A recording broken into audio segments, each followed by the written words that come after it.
Yes, another type of video idea that I'm stealing. Let's see if I enjoy this. I'm going to be looking at a video by The Axeman. He does fun and informative videos on games. Sadly, he also has this idea that I can't agree with. And I get pretty tired of YouTubers making this claim. So, let's take a look. Off the top of your head, what do you think is the most important thing every video game needs? Really stop and think for a moment. Is it the graphics? How the game is visually presented? And does it do so with a unique style? Is it the sounds? Music or performances by actors, if any? The sounds and effects that define how a game feels?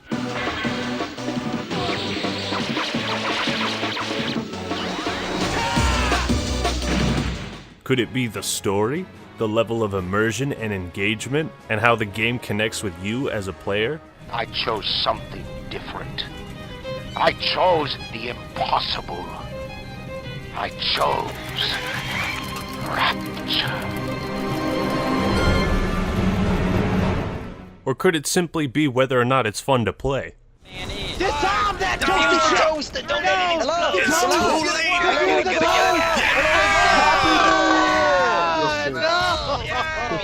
Well, whatever you think this thing might be, I want you to write something in the comments, then when this video is over, go back to what you wrote and edit it to tell us if your thoughts have changed, because they just might.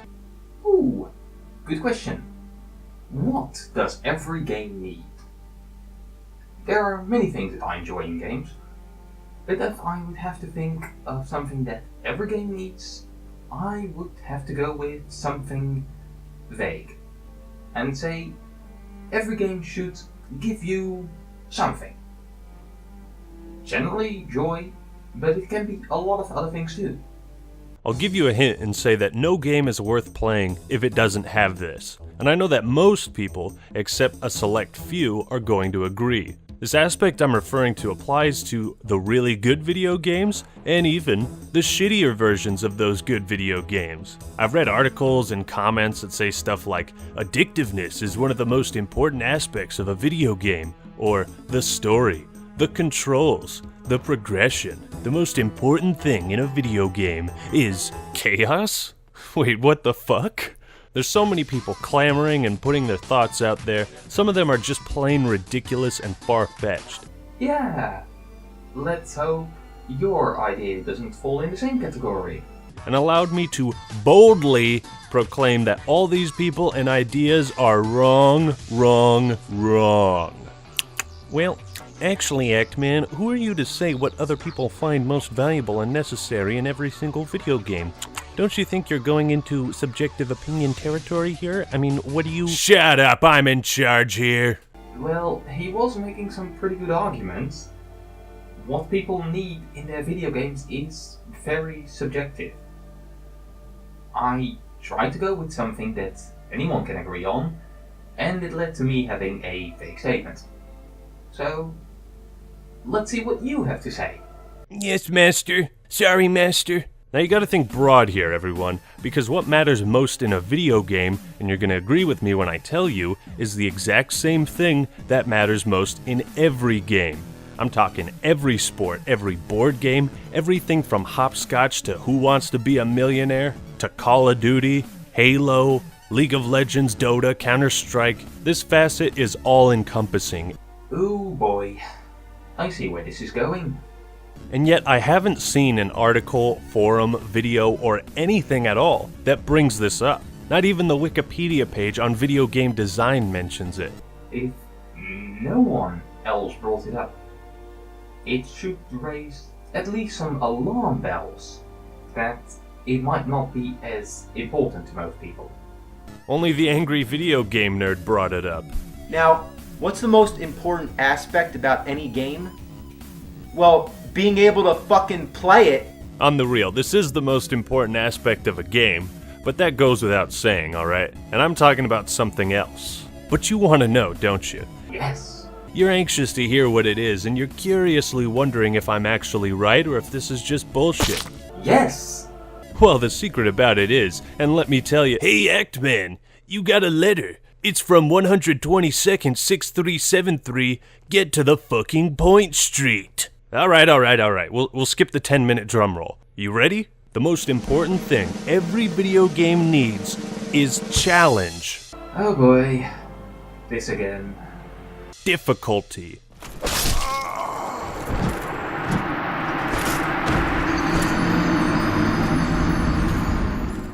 I'm honestly surprised people haven't brought this up. I even asked my Twitter followers this question, and only one guy was able to get it right after I dropped a hint or two. So congrats to you, Lore. Oh no. We have another person talking about the satisfaction of overcoming a challenge. You know, that satisfaction I never get. Yet, I'm still a gamer. Which kind of destroys the entire point. But just like every goddamn test I've had in elementary, junior high, high school, college, I can't just give the right answer. I gotta explain my thinking and show my work. Well, at a basic fundamental human nature level, don't worry, we won't get too meta, people just like accomplishing things. Everyone wants to have that feeling of success. Oh my god! Oh! Oh my fucking god! This is why we have the Olympics, professional sports, the World Cup. Interesting that you go with sports so heavily. Many people don't do sports. Most people never compete for anything meaningful. Yet it is the best comparison to all games.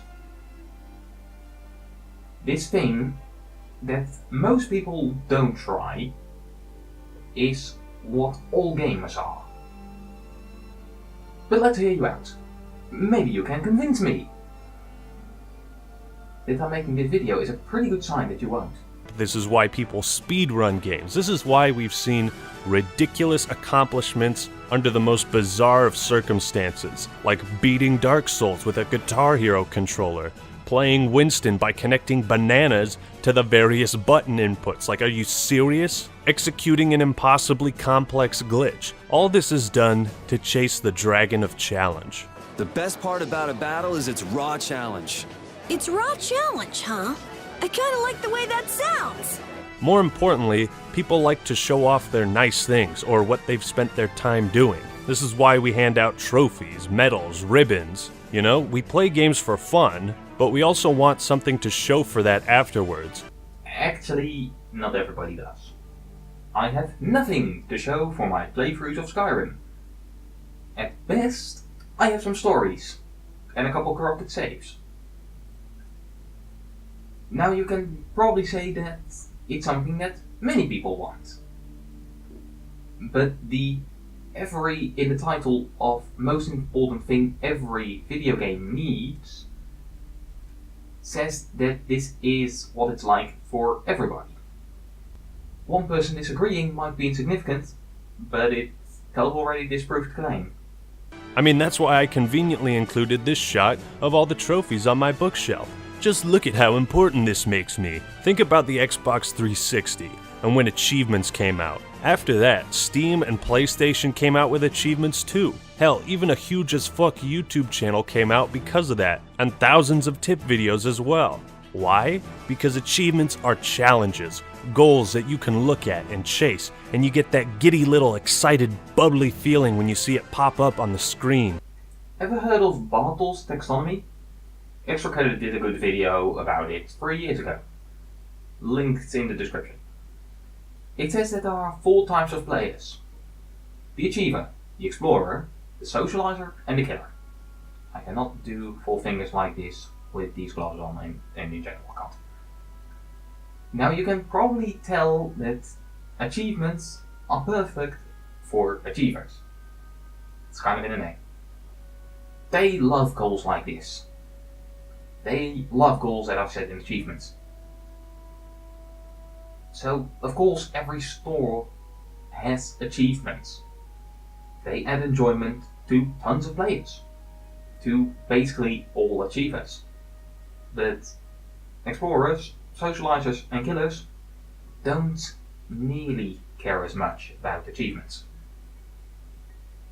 And that's 3 out of 4 groups. If a game is too easy or doesn't present an adequate challenge, oftentimes that accomplishment of beating it can mean little more than an extra 75 points for your gamer score. I really only speak for myself in this, but I can play a game that doesn't have the best graphics, I can play a game or a section that has bad controls, something that's old as shit, but I cannot play a game that doesn't challenge me. That's what I need above all else. And no one is going to argue that you should. Or at least no one you should care about. I sadly can't enjoy old graphics. I could not get into Oblivion as it was too old. Annoying. But there are plenty of people that can enjoy a game without a good challenge. There's a whole genre around no challenge. The walking simulator. A group of games with no real gameplay challenge. And I deliberately say no gameplay challenge. I'll get back to that. Now what happens when a game doesn't provide a difficult challenge? It becomes unplayable. Although, there are a few exceptions to this, more than I'll say here, but here's one. When I replay the Phoenix Wright games, I have a pretty good idea of what evidence to present and when, as that game can easily be conquered after beating it through sheer memory. Normally when you can breeze through a game the second time around, it doesn't constitute much replay value, but the story of these games is so fucking good, it's worth it to experience again and again. What is the difference between a game that provides no challenge the second time, but has something that makes up for that with something else? And a game that provides no challenge the first time, but makes up for that with something else? Of course, a game has to have something good. A good challenge can be that something. But there are many more somethings that a game can have.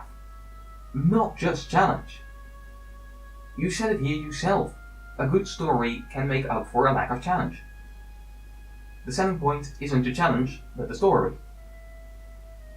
So why does the selling point of every game have to be the challenge? It's also important to note that Diablo 3 is one of many games that try to provide this illusion of challenge, where there's something that feels like it's supposed to be tough or a big accomplishment when it's really not. For example, there's a section in Resident Evil 5 where you fight an El Gigante. Es muy aterrador, a giant deformed monster that made for an epic and intensely difficult boss in Resident Evil 4. Only this time, instead of dodging and carefully positioning yourself, you're in a stupid fucking on-rails section where you just point the crosshair at it and hold right trigger. Oh man, my hands are getting tired. I don't know if I can hold the right trigger for 5 more minutes. I think this illusion of challenge is why some people can actually play games like Diablo 3, because even though it's not difficult in the slightest, and beating the game is as simple as just clicking everything with no sense of strategy or thought, the game can sort of fake that challenge, or fake that feeling of accomplishment. Well, yeah. What's wrong with that? It's a fake challenge, but you get the same adrenaline rush that you get for a real difficult challenge. What's the complaint? You want the experience of beating a challenge, right? So what if it's fake? If it gives the experience the player wants, it's still giving them what they want. Of course, it's bad when you look through it, but then it's just not done well enough for it to work for you. That doesn't mean it's inherently bad, it's just badly done. Another game that became unplayable for me was Borderlands 2. Now don't get me wrong, Borderlands 2 is a great fucking game, but this is the problem here. I had made it my goal to do every side quest and every main quest, because I loved the first game so much, and I got to a point where I had severely outleveled all of my current missions. I was far too powerful for the rest of the game to offer any challenge, and that's why I stopped playing. Alright, that sucks, but the game isn't designed just for the people that do every quest. The game wasn't balanced for your playstyle. That doesn't make it bad. It just means that either you have to change your playstyle, or it's simply not for you. Then there was Luigi's Mansion Dark Moon, a follow-up to one of the most creative and fun games ever. But when I got to the second big main boss, on my first attempt I was able to beat it without even getting close to taking damage. The boss was slow, predictable, and I didn't feel any accomplishment after beating it. Once I realized Dark Moon was far too easy, I stopped playing it. Well, these are finding anecdotes on why games need challenge for you, but it's not a reason why every game needs it for everyone. Now you know the scarab gun in Halo 2, and how it just obliterates everything at a whim? Well, stuff like this can be really damn fun to use in the right setting. Halo 2 is one of the most butt-fucking difficult games you will ever play, so be able to conquer that difficulty using the most absurd and overpowered weapon is just such an incredible feeling. And some games do this, where they give you a moment of invulnerability or supreme overpoweredness. The Metroid games are notable for giving you all your powers at the start but then taking them away. Now the thing is, those moments of sheer overpoweredness wouldn't feel satisfying if the game itself wasn't challenging. Right? With the scarab gun, that feeling just wouldn't exist if you didn't have to do a very complicated exploit to get it. Nor would the game be fun if every weapon you used was a scarab gun, or for the entirety of the game, you were this overpowered beast. But what exactly is that balance, that perfect difficulty that doesn't border on easy as breathing or nearly impossible? Well, that's the real trick of it, and finding that balance is what separates a fun game from an addicting game. You see, that's actually impossible. You can't balance it just right.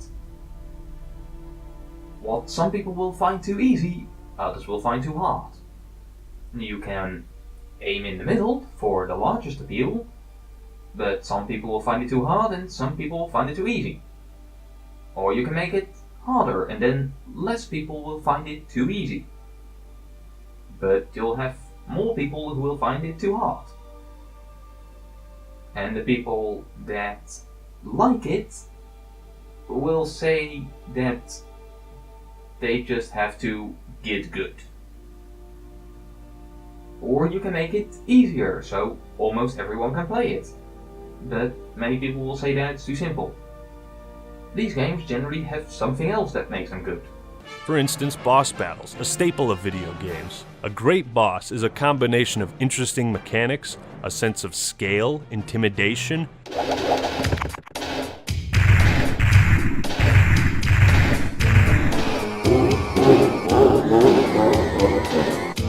and pure difficulty. But most importantly, it's about testing what you've learned up to that point. How do you handle the game mechanics and how do you use them to your advantage? Banjo-Tooie will have a boss in every world, and often you gotta utilize whatever new moves you learned in order to beat it. And in this case, it leads up to the incredibly satisfying final boss, where you'll have to pull out everything from your bag of tricks in order to beat it. Not to mention the game offers a trivia mode testing your knowledge of the game up to that point.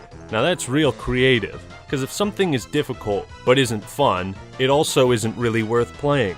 Arcadia City on Legendary from Halo Wars comes to mind, where unless you are able to perfectly manage your troops in 4 separate locations, you are gonna lose. The slightest mistake on this mission will force you to restart. And that's not a good balance when it comes to challenge and difficulty.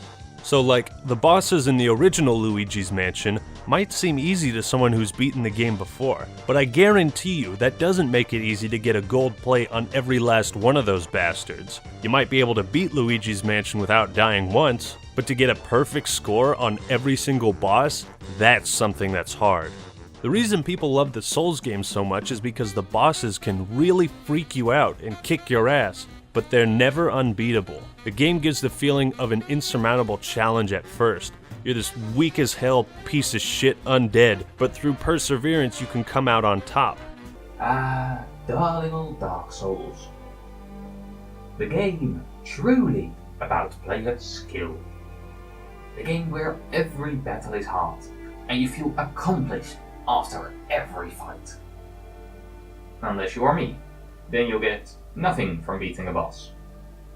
I beat at least half the bosses in Dark Souls 3, then I realized I was bored, and I never played it again. Not because I couldn't beat the challenges, but because they were no fun to me. Now another thing to note is plenty of games offer different settings and customizable difficulty.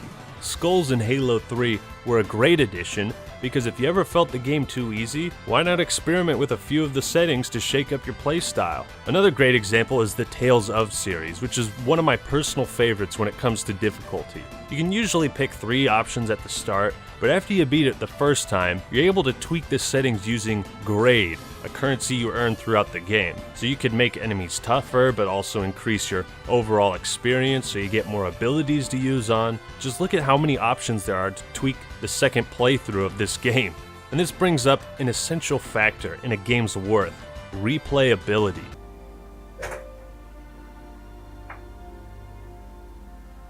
Oh boy, replayability.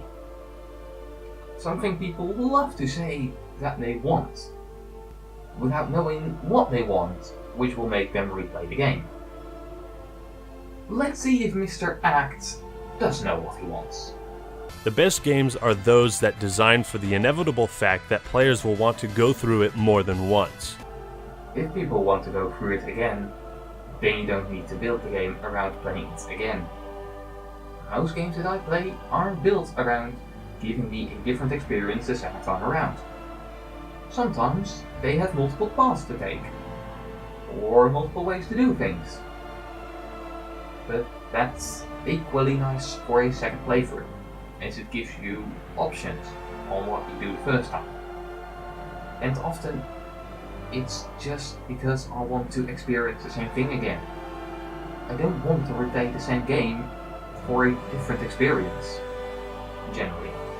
You know, that guy that brought up chaos wasn't too far from the truth. It's thrilling to not know what's coming around the next corner, to try your best to be prepared for it. On the second playthrough, things might change, or enemies might have increased health and defense, or specializations. This is why the Soul series offers New Game Plus, because games that account for this replayability factor will take into account that having beat the game, you're good enough to beat it again. And thus, if you were to start the game over with just the same difficulty settings, you could probably just breeze right through it. Which is why Diablo 1 and 2 were challenging and so replayable. They had auto-generated maps, which made exploring through the worlds and dungeons a little bit different each time. Enemies might be in a different spot, or you'd get a different quest than your other playthrough. So many factors that would change. Here's another interesting point. I consider Paper Mario: The Thousand Year Door to be one of the most perfect games ever made. However, there's one thing that holds it back, and that's difficulty. The first couple times you play through it, it's a good challenge, don't get me wrong. It'll really keep you on your toes. But here's the issue. I've played the game so many times that I have to personally handicap myself in order to make the game difficult. I have to equip a badge that makes me take double damage so that I can play the game with a challenge. And that is a saving grace for the Thousand Year Door's replay value, but certain games really do need a sort of expert mode, you know? Are you really saying that every game needs to spend resources to add an expert mode?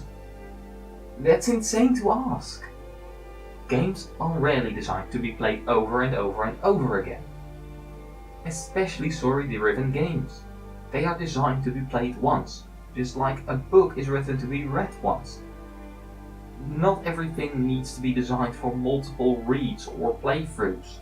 Some games are great to replay. I have played through Skyrim a lot of times, just to play new playstyles or make stories for new characters.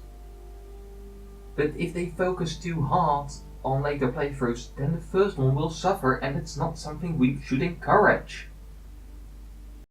Now occasionally, and this mostly applies to RPGs, they will have a sort of real final boss. Not the one you fought at the end of the game. It's usually something that's really hard to get to figure out. Perhaps you gotta do a series of quests, but it's much more challenging than the actual final boss at the end of the game.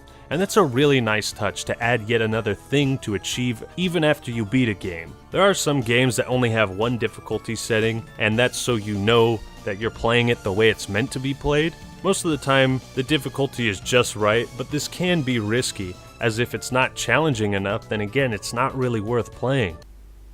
Oh god. the way it's meant to be played. Unless it's an online game, there is no reason to have the way it's meant to be played. What if From Software said that the base is the way it's meant to be played, and that New Game Plus is just a bad addition? Would you stop playing New Game Plus? Or would you say that game mode brings you joy? So it's the way you'll play the game. Of course, as a big modder, I don't really believe in the way it's meant to be played. And since Bethesda also heavily encourages modders, it seems like they don't either. Really, the way it's meant to be played can only hurt your experience. Either it's the way you were going to play anyway, or it forces you to play a way you aren't comfortable with. What's the upside? And other games offer a few choices for difficulty. Some of them can make the game absurdly hard, but hey, just having the option to change and tweak the way you want to play can really make the game accessible to a lot more people. Occasionally, there are video games with huge spikes from one difficulty to the next. Warcraft 3's normal is a decent challenge. Then when you move on to hard, it's like fucking hardcore mode, micromanaging. Then there's that group of people, mostly game journalists, you know, the ones that should have picked different careers, that constantly complain about games being too difficult. Games need to skip this boss button. They need to have a baby mode so that uncoordinated toddlers like myself can play it.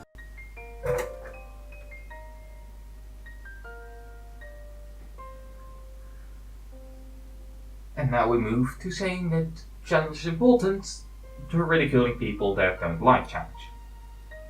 Now, I'm not personally attacked by this. I always play Skyrim with mods that make it harder. I play Doom on the hardest difficulty, I beat Dust and Elimination Tail on the hardest difficulty. I enjoy a tough challenge from time to time. But does that mean that I should bash people that don't? Of course not! I did an entire video talking about just because you like something, not everybody likes that something. But can you make the argument that it's odd that game journalists aren't the best gamers? Well, yes. And no. Here's one a game journalist has to be good at. Journalism. They need to be able to report on news in the gaming world. They need to understand games. It's like saying that a gaming YouTuber has to be amazing at games. No, that's not their job. Their job is to entertain, not to be amazing at the game. Being amazing at the game is the job for pro gamers or speedrunners. As a gaming-based YouTuber yourself, I would think that you would understand that.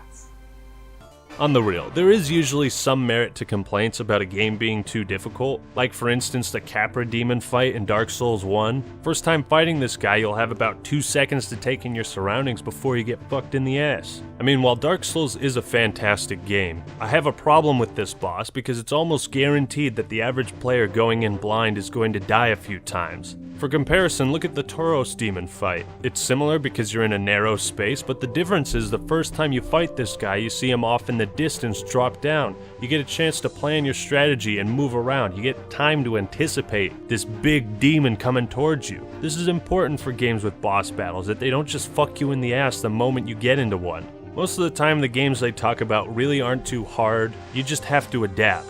The old motto, get good, really does apply here. But it's also very important to understand that some games aren't created for everyone. Actually, no game is made for everyone because then it's made for no one. Certain demographics of players will be pleased by the difficulty in one game, and others won't be. So really it is up to the player's choice in what sort of challenge and difficulty they're looking for. I mean, people absolutely love the Civilization games. However, for me, the difficulty lies in simply understanding what the fuck I'm supposed to be doing. I can't even get past the tutorial in these games. So I know they aren't for me, but I'm not gonna bash the difficulty in them if that's what you like.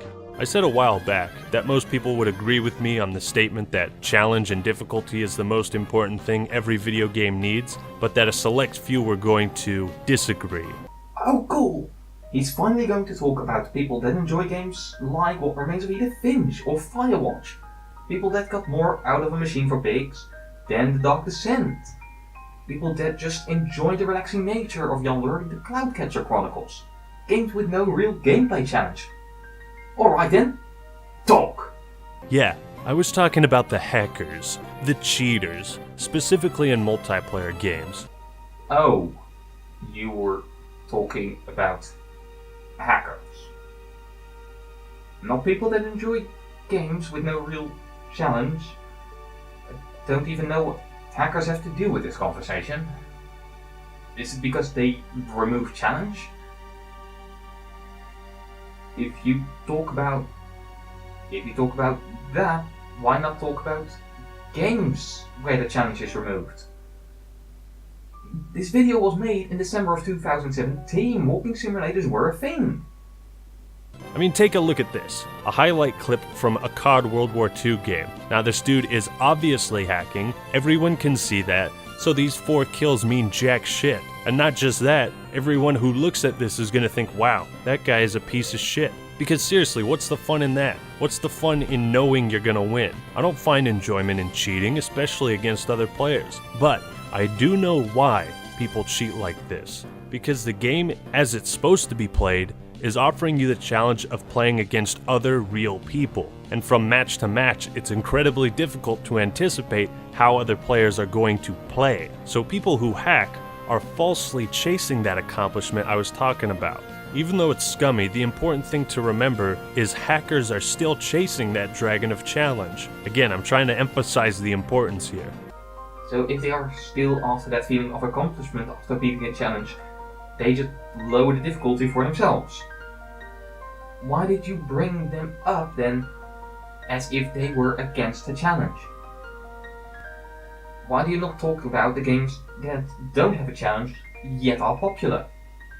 This complete avoidance of the topic makes it look like either you don't know that they exist, which I find extremely unlikely as they were a pretty big talking point a couple of years ago, or that you do know that they exist, but they don't fit into your idea, so you leave them out, which is incredibly shady. Which one is it? Just because difficulty is the most important factor in a game, that doesn't mean the more there is, the better. The too much of a good thing rule applies to everything but Cheez-Its and cocaine, alright?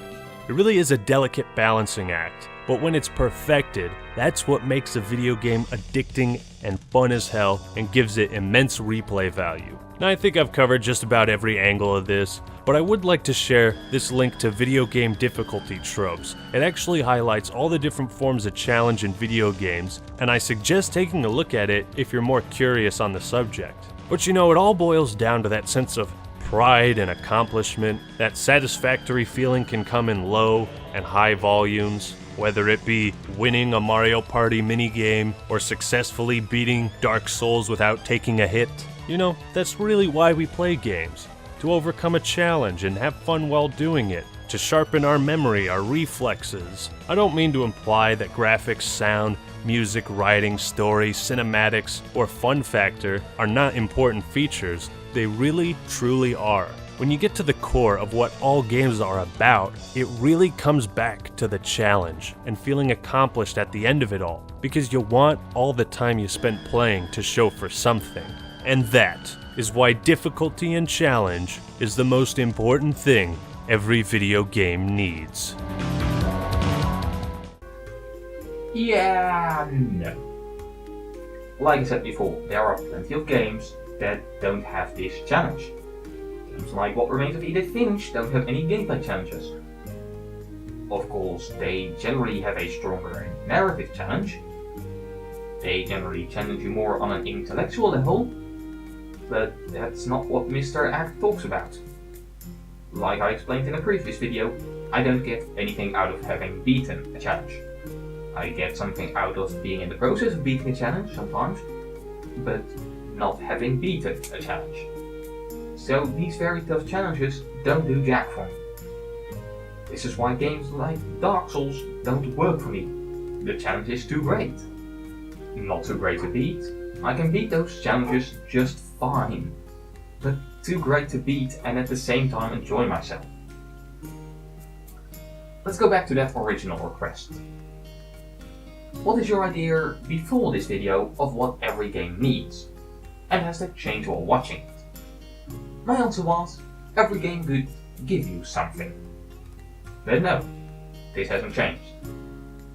Some games give you a sense of accomplishment after beating a challenge, like Dark Souls or PvP games. Some games give you a laugh, like Portal or Dust.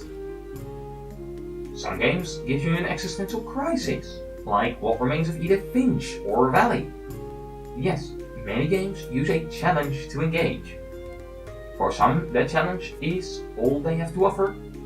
For others, it merely is start to build everything else on. But there are many games which don't use a challenge, and rely more on storytelling or something to engage. And one is not objectively better than the other. That is why not every game requires difficulty, but every game has to give you something. This has been Phoenix, saying farewell.